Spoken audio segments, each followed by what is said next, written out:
Hi everyone, I'm Acacia Courtney here at historic Pimlico Racecourse. Preakness horses, a lot of them shipping in just last night, getting a chance to hit the track for the first time this morning.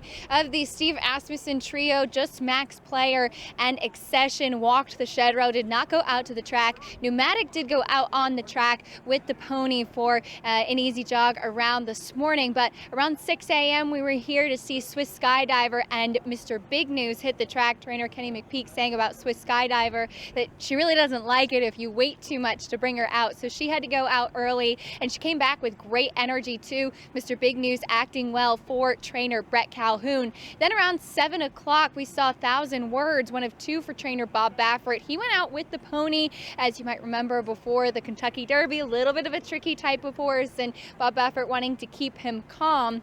He went right out onto the track too. We did have quite a bit of rain last night, so the horse is not doing too much today, given the fact that the track was pretty wet after the rain last night.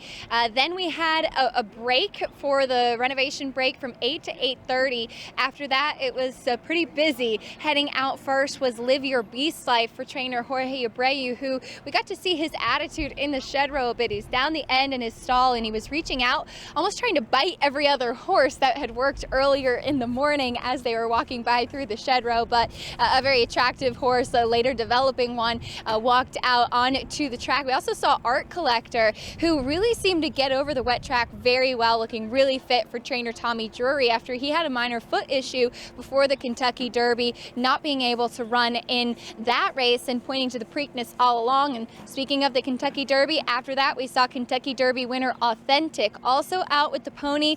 Bob Baffert calling him kind of like a keg of dynamite. He's always ready to burst, as we saw after the Kentucky Derby in the winner's circle, but he seemed to stay under wraps. He stayed with the pony the entire time. He did not break away, but moved nicely as well, and he's looking very sharp leading into the Preakness. Bob Baffert even saying that he almost wishes it was 2 weeks after the Kentucky Derby, as it typically is, versus the month that we now do have before the Preakness.